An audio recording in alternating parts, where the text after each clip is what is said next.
Assalamualaikum warahmatullahi wabarakatuh. Selamat datang di video pembelajaran YouTube channel saya. Pada kesempatan kali ini, kita akan membahas tentang mata kuliah Biokimia Industri, membahas tentang materi keselamatan dan kesehatan kerja.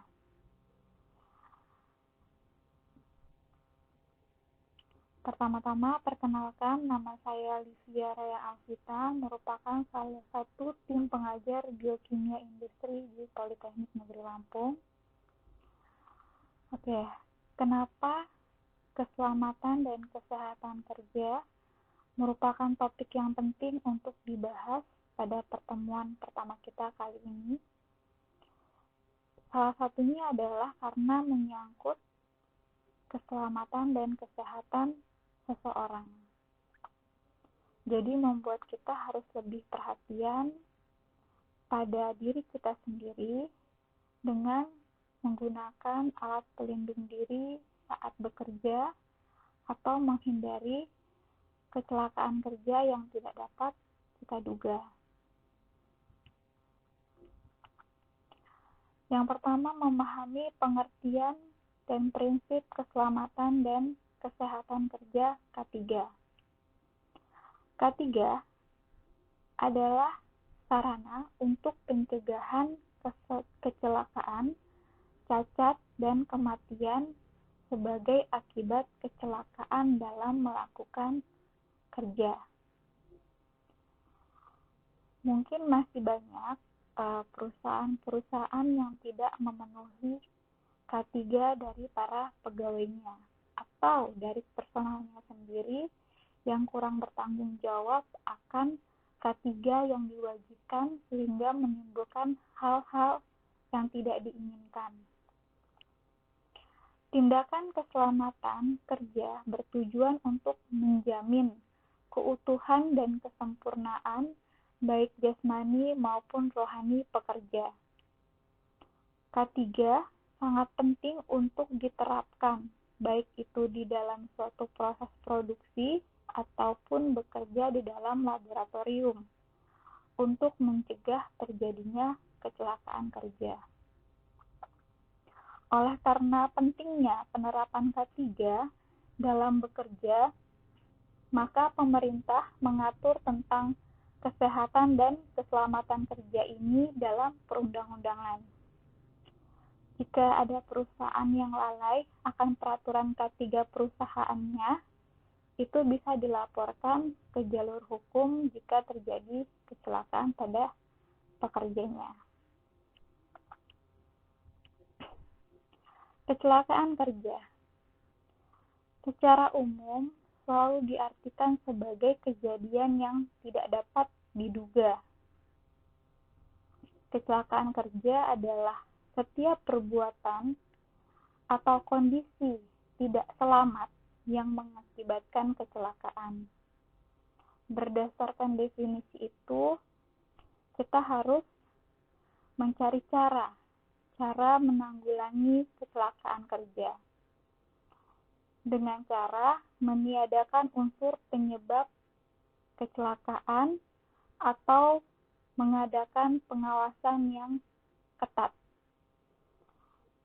Kita juga bisa menggunakan alat pelindung diri untuk melindungi diri kita terhindar dari kecelakaan kerja tersebut. Oke, kita akan mendiskusikan. Jadi saya ingin adik-adik mahasiswa mendiskusikan. Yang pertama, pasti adik-adik pasti pernah mendapat informasi dari membaca internet, melihat berita, atau mendengar dari teman tentang kejadian kecelakaan. Dikhususkan di laboratorium, sebutkan kecelakaan apa saja yang pernah terjadi. Kalau misalnya tidak pernah mendengar, boleh bisa di browsing. Kemudian yang kedua, diskusikan dengan teman penyebab kecelakaan tersebut. 1 kelompok 2 orang. Yang ketiga, buatlah kesimpulan tentang kecelakaan tersebut.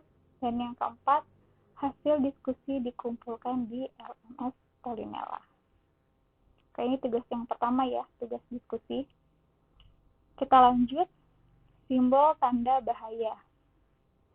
Nah, jika bekerja di dalam laboratorium atau di industri, maka harus mengenal simbol-simbol tanda bahaya yang ada.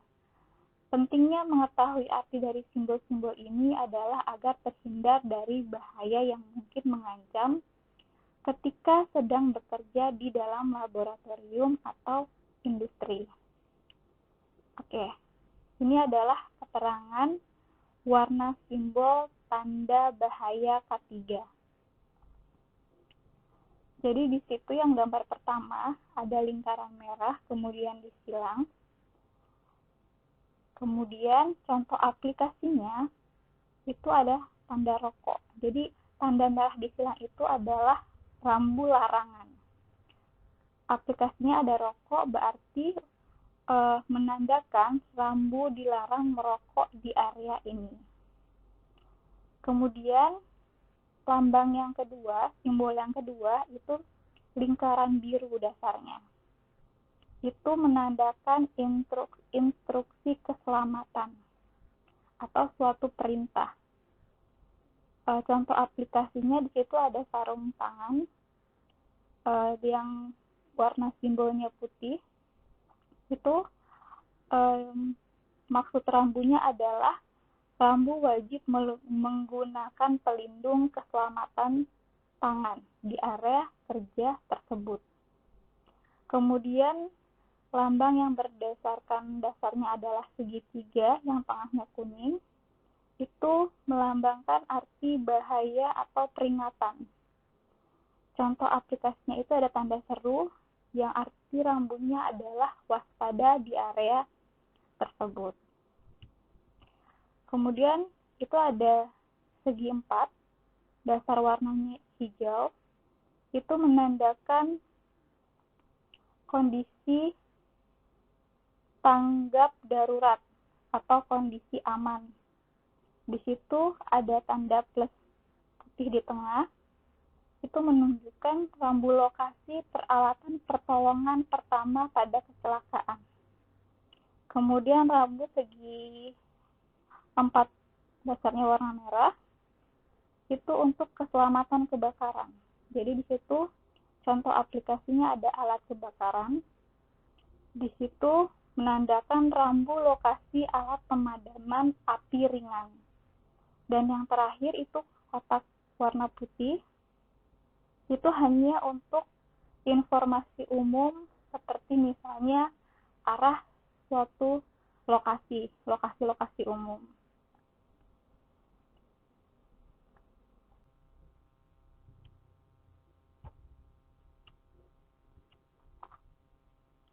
Ini beberapa contoh simbol-simbol tadi yang di atas tentang simbol keselamatan dan kesehatan kerja yang perlu kita ketahui. Kemudian yang ini simbol bahan kimia berbahaya. Nah, ini adalah simbol-simbol yang harus kita ketahui saat kita menggunakan bahan kimia yang berada di laboratorium. Biasanya di dalam tempat bahannya, wadah bahannya, botolnya itu terdapat simbol-simbol bahan kimia ini jika dia mengandung bahan-bahan yang berbahaya. Yang pertama itu ada eksplosif, artinya bahan yang mudah meledak. Kemudian oxidizing itu adalah bahan yang mudah teroksidasi. Extremely flammable itu mudah terbakar. Kemudian korosif itu bahan kimia yang korosif. Terus gambar dangerous for the environment itu berarti bahan kimia tersebut berbahaya bagi lingkungan. Kemudian harmful itu bahan yang berbahaya, highly flammable berarti sangat mudah terbakar, toxic mudah beracun, iritan adalah bahan yang mudah teriritasi, bisa melalui pernafasan, mulut ataupun kulit, dan very toxic sangat beracun. Biasanya ada penambahan T+ di atas lambang tengkoraknya. Kemudian ada tambahan lambang yaitu radioaktif. Bahan-bahan yang bersifat radioaktif ini sangat berbahaya karena bisa menyebabkan mutasi gen atau kecacatan, bahkan kematian. Kemudian ini juga ada high voltage ini, peringatan tegangan tinggi. Jadi kalau misalnya kita melihat lambang ini, lebih baik menghindari lokasi tersebut atau kita terpaksa untuk bekerja di dekat daerah tersebut, berarti kita harus menggunakan alat pelindung diri yang sesuai. Nah, ini tadi gambar tadi ya, contohnya yang menggunakan dasar lingkaran biru. Simbol pada kelompok ini memberikan arti bahwa pada area kerja dengan simbol tersebut wajib menggunakan alat pelindung diri. Tadi contohnya yang menggunakan sarung tangan, sepatu safety, helmet, pelindung mata, pelindung telinga, masker, penutup kepala, pelindung wajah, masker las, respirator, pakaian pelindung, dan jaket keselamatan. Nah, alat pelindung diri APD. Alat APD bukan sebagai alat pencegahan kecelakaan, namun berfungsi untuk memperkecil tingkat cederanya. APD harus memiliki fungsi untuk melindungi pemakainya dalam melaksanakan pekerjaannya yang dapat mengisolasi tubuh atau bagian tubuh dari bahaya serta dapat memperkecil akibat atau resiko yang mungkin timbul. Nah, di sini saya pengen adik-adik mahasiswa melakukan diskusi yang kedua, di mana dikerjakan secara individu. Menurut Anda, bagian tubuh yang mana yang harus dilindungi dari kecelakaan? Kita khususkan lagi di laboratorium, dan APD apa yang sebaiknya digunakan. Kemudian diskusikanlah hasil pemikiran individu dengan kelompok Anda. Bisa kelompok yang sama dengan tugas diskusi pertama, dan buatlah hasil kesimpulan kelompok. Hasil diskusi dikumpulkan di LMS Polinela. Oke, itu diskusi yang kedua ya. Kita lanjut ke alat pelindung diri. Nah, ini alat pelindung kepala. Ada safety helmet sama bisa penutup kepala, bisa topi, tergantung di mana area kita bekerjanya. Ini ada alat pelindung mata dan muka. Ini yang lagi sekarang saat pandemi pada menggunakan face shield kemana-mana ya. Kemudian ada safety glasses, dan satu lagi ada safety goggles. Kemudian ini ada alat pelindung kaki. Jadi tergantung lokasinya di mana supaya kakinya tidak tertimpa barang-barang berat atau bahan-bahan berat. Biasanya nanti ada lapisan di atasnya, lapisan baja kayak besi seperti itu, untuk melindungi kakinya bisa tertimpa barang-barang yang berat. Kalau misalnya di laboratorium mungkin akan berbeda lagi jenis sepatunya. Tergantung lokasi di mana dia bekerjanya. Kemudian ini pakaian pelindung, ada jas laboratorium, ada wear pack, dan ada apron. Kemudian alat pelindung pernafasan, ada masker. Masker ini biasanya untuk di kesehatan ya. Kemudian ada chemical respiratory untuk menahan gas-gas yang berbahaya masuk ke dalam tubuh kita. Dan ini filternya berbeda-beda. Kalau misalnya beda gas, biasanya akan berbeda juga filternya. Kemudian ada airline respiratory. Ini biasanya dilengkapi juga dengan oksigen. Kemudian alat pelindung tangan juga berbagai jenis, ada dari bahan kain, ada yang berbahan asbes untuk yang panas-panas, kemudian ada yang berbahan kulit, dan ada yang berbahan karet, tergantung di tempat pekerjaannya. Kemudian alat pelindung telinga, ada earplug, ada earmuff, dan cap mounted earmuff.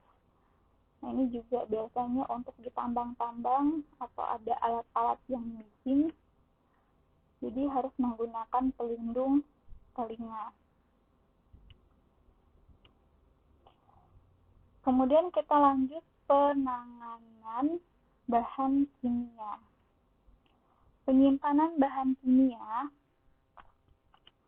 tergantung pada beberapa faktor, bukan pada biaya dan ruang yang ada.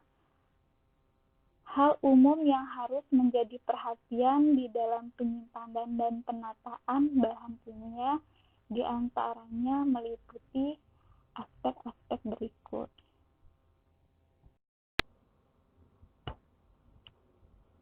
Aspek yang pertama yaitu aspek pemisahan. Ini jelas ya, untuk penyimpanan dan penataan bahan kimia itu dari hal yang mendasar saja berdasarkan wujudnya antara bahan kimia yang berbentuk padatan, cairan, atau gas, itu harus dipisah tempat penyimpanan dan penataannya. Kemudian berdasarkan tingkat resiko bahayanya. Jadi misalnya bahan yang bersifat radioaktif atau bahan yang mudah meledak, otomatis dia akan juga dipisahkan tempat penyimpanannya dari bahan-bahan yang lainnya.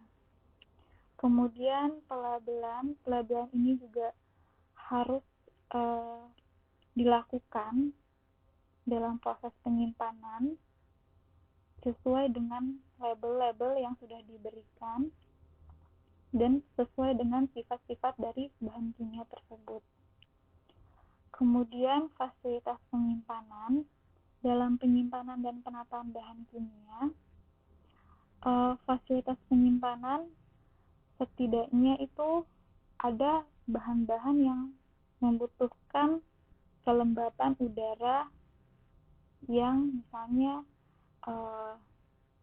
maksimal, ada yang membutuhkan ventilasi yang cukup. Jadi ini juga fasilitas penyimpanan juga sangat perlu diperhatikan. Kemudian wadah sekunder.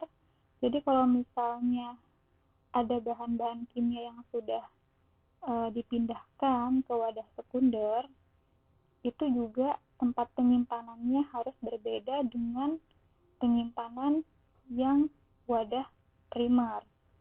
Jadi dia harus ada tempat sendiri penyimpanan bahan kimianya. Kemudian bahan kadaluarsa ini juga harus langsung dipindahkan ke tempat khusus agar misalnya para pekerja atau analis yang ingin melakukan analisis tidak menggunakan bahan yang kadaluarsa. Inventarisasi ini untuk pencatatan dan pendaftaran bahan kimia juga harus jelas ya aspek inventarisasinya. Kemudian informasi resiko bahaya ini juga merupakan aspek yang penting dalam penyimpanan dan penataan bahan kimia. Kemudian berikut ini merupakan panduan umum untuk mengurutkan tingkat bahaya bahan kimia dalam kaitan dengan penyimpanannya. Jadi, yang paling bahaya, yang paling beresiko yaitu merupakan bahan yang radioaktif. Karena ini bisa membuat mutasi gen atau cacat, bahkan kematian jika terpapar oleh si radioaktif ini. Yang kedua, tingkat bahaya yang kedua itu adalah bahan piroforik, yaitu bahan yang mudah terbakar dengan adanya uap air, oksigen ataupun udara terbuka. Jadi ini sangat harus dipisahkan karena sangat berbahaya, karena mudah terbakar. Kemudian bahan eksplosif. Bahan eksplosif ini adalah bahan yang mudah meledak. Kemudian cairan flammable, terus juga harus dipisah, asam dato basah korosif, bahan reaktif terhadap air, padatan flammable, bahan oksidator, dan kemudian bahan combustible. Itu adalah juga bahan yang mudah terbakar. Kemudian bahan toksik, dan yang terakhir adalah bahan yang tidak memerlukan pemisahan secara khusus. Nah, jadi ini adalah bahan-bahan yang harus dipisahkan penyimpanannya karena memiliki tingkat bahaya yang berbeda-beda. Ini adalah bahan kimia incompatible atau menghasilkan racun bila dicampur. Nah, di sini ada tabel beberapa bahan kimia yang tidak boleh dicampur ya, karena menghasilkan racun. Jadi kita nggak boleh sembarangan mencampur bahan kimia. Kita harus mengetahui dulu sifat dari bahan kimia tersebut. Kita harus membaca dulu MSDS dari bahan kimia tersebut, karena itu beresiko sangat tinggi jika kita asal mencampurkan bahan kimia. Nah, ini juga bahan-bahan reaktif yang bila bercampur menimbulkan reaksi hebat, kebakaran atau ledakan. Nah, ini juga. Jadi, kalau misalnya kita mencampurkan atau mendekatkan penyimpanan bahan kimia tersebut, itu bisa menyebabkan kebakaran atau ledakan. Jadi kita juga nggak boleh sembarangan mencampurkan bahan kimia. Kita harus mengetahui dulu sifat-sifat dari bahan kimia tersebut. Nah, ini adalah jenis-jenis sumber kecelakaan. Jadi kita belajar tentang keselamatan dan kesehatan kerja untuk menghindari kecelakaan kerja. Ada beberapa jenis sumber kecelakaan. Ada 3 dasar penyebab terjadinya kecelakaan kerja, yaitu yang pertama, terjadi secara kebetulan atau genuine accident, yaitu dianggap sebagai kecelakaan dalam arti asli, sifatnya tidak dapat diramalkan dan berada di luar kendali manajemen perusahaan. Jadi ini kita misalnya bencana alam atau tiba-tiba ada angin kencang menumbangkan pohon masuk ke ruangan kita gitu, maksudnya menyambar ke ruangan kita sehingga menyebabkan kecelakaan. Itu adalah suatu kecelakaan yang terjadi secara kebetulan yang kita tidak bisa prediksi, seperti itu. Kemudian kondisi kerja yang tidak aman ini bukan berarti ada orang jahat gitu ya. Tidak aman ini kondisi kerja yang tidak seperti adanya peralatan yang rusak atau yang sudah tidak layak digunakan. Itu kan juga merupakan kondisi yang tidak aman. Kemudian misalnya di ruangan tersebut kurang penerangan atau suram. Jadi kayak kita untuk bekerja saja itu sulit untuk melihat karena penerangan kurang. Kemudian ventilasi yang tidak sempurna. Jadi pergantian udara tidak cukup atau sumber udara tidak baik. Jadi sehingga kita timbul kecelakaan kepada kita, kecelakaan pernafasan misalnya, karena ventilasinya tidak baik. Nah, itu kondisi kerja yang tidak aman. Kemudian tindakan tidak aman yang dilakukan seseorang. Ini bisa saja ada orang yang teledor, menumpahkan air, atau ada yang tiba-tiba melemparkan batu ke jendelanya pecah dan kena ke kita. Nah, itu adalah tindak tidak aman yang dilakukan seseorang.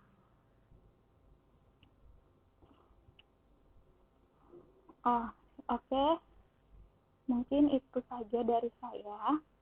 Saya harapkan di sini nantinya adik-adik mahasiswa saat bekerja di laboratorium atau bekerja nantinya kerja di lapangan, bekerja di industri, saya harap adik-adik lebih aware dalam menggunakan alat pelindung diri. Karena alat pelindung diri itu fungsinya untuk melindungi diri kalian, bukan melindungi orang lain. Oke, mungkin sekian dari saya. Saya ucapkan terima kasih. Wassalamualaikum warahmatullahi wabarakatuh.